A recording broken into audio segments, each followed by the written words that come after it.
Hey friends, welcome to Essentially Jessi. I'm Jessi, and today I wanted to share with you guys my Bond number 9 fragrance collection. So let's get to it.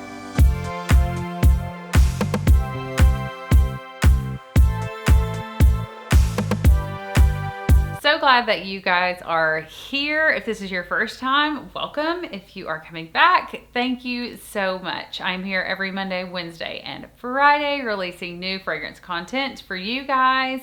I would really appreciate it if you would hit that subscribe button and also click the notification bell to be notified of all future videos, reviews, giveaways, and just fun fragrance stuff. I discovered this fun niche fragrance house out of New York called Bond number 9 2 to 3 years ago. I bought one fragrance and I've been collecting ever since. They are really cool fragrances. I don't hear a ton of them like on YouTube. I don't hear a ton about them on YouTube. There's one little local boutique where I can go smell them, pick them up. I've also ordered a few of these online.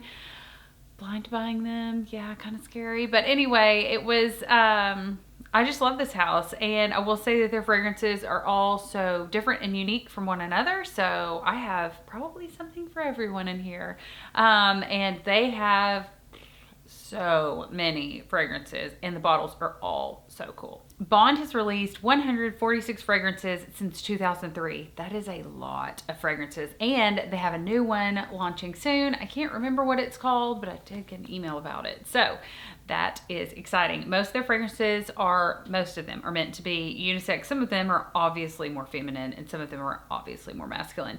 They all come in these really cool star bottles. Now, while I haven't heard, I don't know, I just don't hear a ton of people talking about Bond number 9s on YouTube, and I wanted to let you guys know, since it is a niche house, I would put these up there with Parfums de Marly, with Montal, with Xerjoff fragrances. These are great fragrances. I have loved most all of them that I've smelled, with the exception of like one, and that was just because I didn't like the main note in it. So, I mean, you're not gonna like everything from every house, but these are good quality fragrances. They are pricey. The smaller bottles usually run about $200 unless you can catch them on sale, and the larger bottles run in the neighborhood of upper 300s, lower 400s, unless you can catch them on sale. So these are niche quality, but they are also niche priced. I'm going in order that I picked them up. So this was my very first Bond, and I thought the bottle was so cool. New Bond Street. This has got coffee, chocolate. It is a gourmand. I feel like there's some like graham cracker note in here or something. I don't know. That's just kind of what it reminds me of whenever I wear it. I like this fragrance. It is a gourmand. It is more fall, winter appropriate. I have discovered another Bond fragrance that I like more than this as a gourmand, but this was my starting point. This was my starting place. This is very, very, very unique. Like I said, like graham cracker cookie, chocolate, cocoa. This is good. And this is also a unisex fragrance for sure. My next purchase, oh, you guys know I love this purchase, is Tribeca by Bond number 9, obviously. This has caramel in it. I always call this modern powdery. I don't know. I feel like it's got some kind of powdery vibe to it, but I don't typically like powdery fragrances.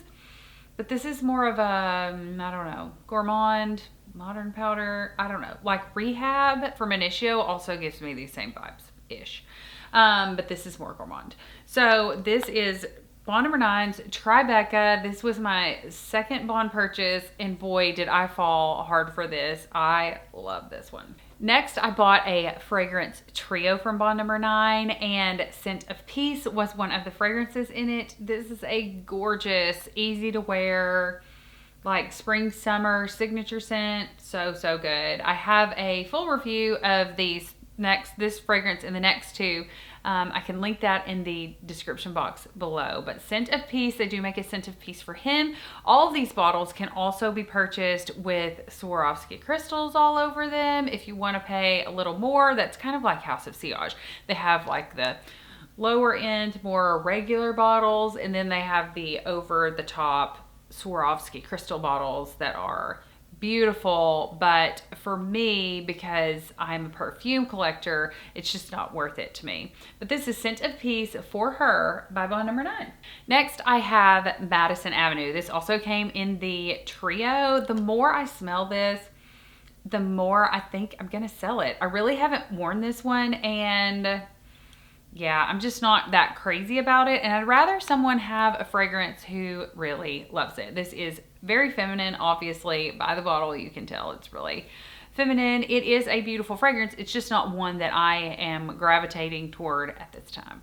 This is Madison Avenue by Bond Number 9. The last one in my trio from Bond Number 9 is New York Nights. This is the reason I bought the trio. I really wanted to smell Scent of Peace in Madison Avenue. I don't think I'd ever smelled Madison Avenue at the time, but I knew that I liked Scent of Peace, but I knew that I really wanted this one. And it's gourmand.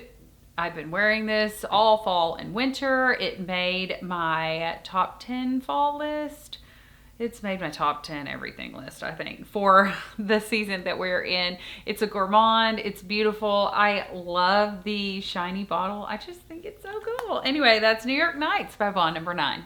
Next is Gold Coast. This is one of the most beautiful, cool bottles ever. This is an apple fragrance. It's fruity. It's good. I think this made one of my very first videos, like top 10 dumb reach videos, because this is an easy grab. This is definitely more feminine. It's called Gold Coast, and it's gorgeous. It's in this rose gold bottle. I love this fragrance. I will be wearing a lot of this fragrance in spring and summer. This is signature scent worthy. I'm really glad I got the bigger bottle because I'll be putting a much larger dent in it this summer. I wanted to share with you guys 2 of my new purchases from Bond Number 9. I went into the boutique the other day and I just couldn't stop myself. So the first one is Chinatown. You guys drop me a comment below. Let me know what your favorite Bonds are. If you've got your eye on one. If you want me to do a single fragrance review on any of these, I'd be happy to. That's what I'm here for, right? So this is the packaging that Bond Number 9s come in. I got the smaller bottle in this one. This is Chinatown. It is beautiful. So Chinatown is brand new to my collection, and boy, is it good. Let me spray it just so I can remember what it smells like. Oof. Okay, it's a white floral. It's beautiful. The opening is peach blossom, bergamot, tuberose, gardenia, peony, orange blossom, cardamom, vanilla, sandalwood, guyakwood, patchouli, and cedar. This is a floral powerhouse and also woods with cardamom. It is beautiful, beautiful, beautiful. Beautiful fragrance. I feel like this is kind of unisex, even though it's a little more floral. Don't know about the bottle being unisex, but this is a really, really nice floral, but it is different. It's not gonna be on your mom's perfume tray. Like, this is gonna be a more unique floral, and that's one of the reasons why I picked it up, because I feel like this is one that's going to leave an incredible scent trail. This is one that when you walk in a restaurant and you're going to your table and you walk past people, I just think it's going to be a memorable fragrance because it doesn't smell like anything else that I have smelled. So this is Chinatown by Bond Number 9. And my latest purchase by Bond Number 9 is My New York. I read the notes when this first came out because this was a 2020 release, probably the latter half of 2020. Tribeca came out, I feel like, in maybe March or April, and then this one came out more towards the fall. This has a ginger note that is interesting. This is definitely unisex. A man or woman could wear this, and I don't feel like it's more masculine or more feminine. I feel like it is smack dab in the middle. They did use this metallic packaging that I really like. It's got all the flags on it to represent just the hodgepodge of character and culture in New York. Okay, I'm gonna have fragrance all over me. This is a citrusy burst of freshness. It's very fruity. The ginger really makes it stand out. This is a warm spicy, but I also feel like it is really fresh. The notes are ginger, pink pepper, and elemi, rose, papyrus, cashmere, sandalwood, and patchouli. So both the last ones that I picked up had patchouli in them. That's really interesting. The rose in this is really nice, but it is not overly feminine at all. It is, like I said, squarely unisex. This is a great fragrance, and I am excited to have 2 more Bond number 9s in my collection. Do you guys enjoy Bond number 9? What are your favorites? Are you going to pick up one of the new releases? Like I said, I know that there's one coming very, very soon. What are your favorite Bond number 9s? Is there another house that you love that I need to check out? Or is there one that you have multiple fragrances from the same company and you just love it? Let me know in the comments below. Let me know if there's a Bond number 9 not in my collection that I should check out. Thanks so much for watching. Don't forget to hit the subscribe button and also click that notification bell to be notified of all the future videos and the fun. Smell you later.